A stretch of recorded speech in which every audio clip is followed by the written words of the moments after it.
বাস্তবে আমরা তাদের মাধ্যমে কিছুই পাই না, বরঞ্চ আমরা পেয়েছি এই ছোট্ট একটা সুন্দর বাংলাদেশ। তাম দুনিয়ার মধ্যে একবার দুইবার নয়, 5 বার, আরো বেশি কম দুর্নীতির দিক থেকে ফার্স্ট হয়েছে। আজকে আমরা বাংলাদেশে কি পেয়েছি নতুনভাবে আলোচনা করে আমি আবার সময় আপনাদের ওভাবে নষ্ট করতে চাই না।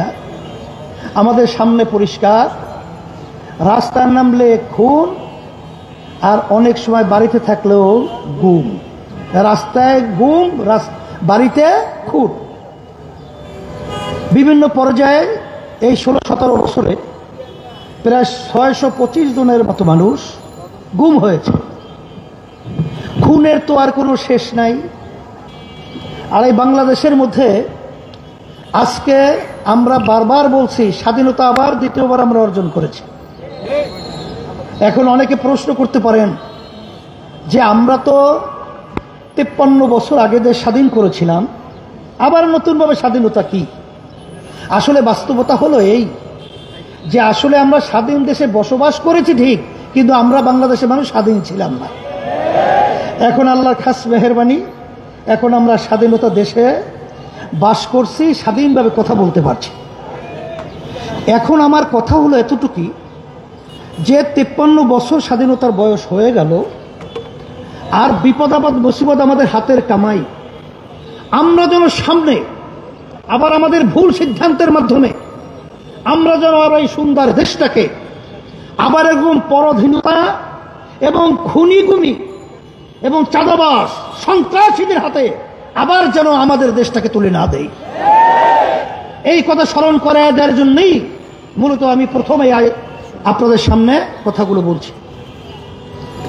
আর সাথে সাথে আমি ছাত্র আন্দোলনকে বলবো যে আলহামদুলিল্লাহ, শুকরিয়া আদায় করছি যে তোমাদের কার্যক্রম যখন এই দেশ দ্বিতীয়বার 5ই আগস্ট স্বাধীন হলো, তখন বিভিন্ন রাজনৈতিক দলের সহযোগী সংগঠন ছাত্ররা বিভিন্ন পর্যায়ে আমরা দেখেছি, তখন তাদের নিজের স্বার্থের জন্য তারা বিভিন্ন দেশকে সুন্দর পরিচালনা এবং শত শত হাজার মানুষ, অনেক মায়ের কোল খালি হলো, অনেক সন্তান বাপ হারা হলো, সন্তান হারা।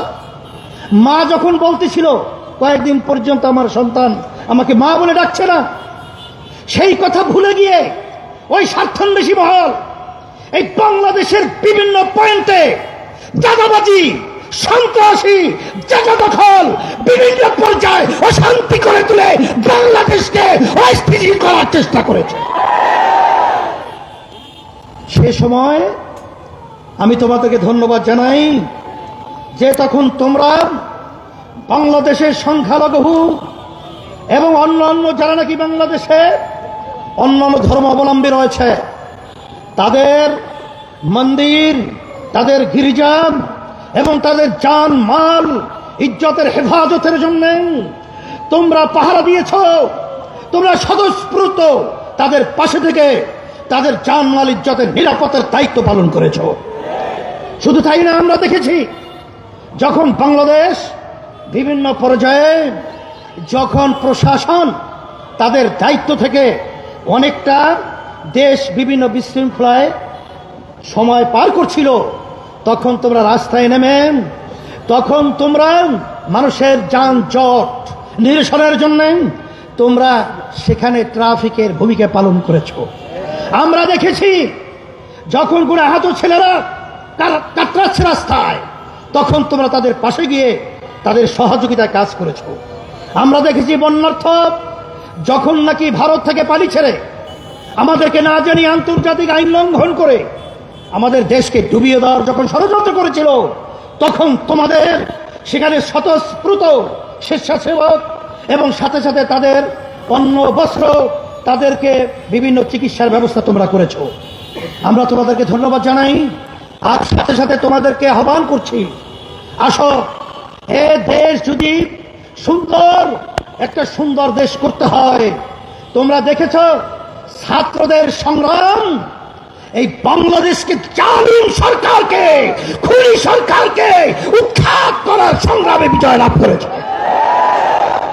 আমাদের এক দায়িত্বশীল বলেছিলেন যে সব রাজনৈতিক দল একত্রিত হয়েও এই সরকারের বলতে গেলে এক কণারও লড়াতে পারে নাই। কিন্তু আলহামদুলিল্লাহ, যখন ছাত্রদের আন্দোলন সংগ্রাম, যখন তোমরা ন্যায্য দাবি আদায়ের লক্ষ্যে যখন তোমরা স্বতঃস্ফূর্ত ভূমিকা পালন করেছিলে, তখন বাংলাদেশের সব শ্রেণীর মানুষ, এমনকি আপনারা দেখেছেন ইসলামী আন্দোলন বাংলাদেশ সর্বপ্রথম রাজনৈতিক ব্যানারে, অন্য কোন রাজনৈতিক দল তখন এই ছাত্রদের ন্যায্য দাবি আদায়ের লক্ষ্যে কেউ রাজপথে আসতে পারে নাই। তখন ইসলামী আন্দোলন বাংলাদেশ তার সমস্ত সহযোগী সংগঠন আমাদের জানমাল কুরবান করে ন্যায্যাধিকার বাস্তবায়নের পথে গায়ের ঝুঁকি নিয়ে তাদের পাশে দাঁড়িয়েছিল। কিন্তু আজকে দুঃখ করে বলতে হয়, যারা অন্তর্বর্তীকালীন সরকার আপনারা দায়িত্ব পালন করেছেন, রাজনীতি করতে করতে চুল পেকে গেছে, দাড়ি পেকে গেছে, দাঁত পড়ে গেছে, কিন্তু ওই চেয়ারে বসার সুযোগ হয় নাই। কিন্তু আজকে আল্লাহ আপনাদেরকে ওই চেয়ারে বসিয়েছেন। এ ত্যাগ শুধু আপনাদের নয়, এই ত্যাগ বাংলাদেশের প্রতিটা বাংলাদেশের জনগণের ত্যাগ রয়েছে। আজকে আপনারা বাংলাদেশে আজকে ইসলামকে, মুসলমানদেরকে এবং তাদের নীতি আদর্শকে অবজ্ঞা করবেন, তাদেরকে গুরুত্ব দিবেন না, এটা হতে পারে না, হতে দেওয়া যাবে না। স্মরণ করাই দিচ্ছি, এদেশে শতকরা 92 জন মুসলমান বসবাস করে, এবং এই দেশের জন্য যদি কোনো কেউ কিছু করে থাকে, ইসলামী আন্দোলন বাংলাদেশ সেই টিপাই মুখ বাদ যখন ভারত সরকার দেওয়া ষড়যন্ত্র করেছিল, আমরা লং মার্চ করে ঢাকা থেকে লক্ষের মতো লোক নিয়ে আমরা সেই সিলেট জকিগঞ্জ পর্যন্ত পৌঁছেছিলাম। তখন আমরা অনেক দেশের দরদি দেখেছি, কিন্তু রাজপথে পাই নাই।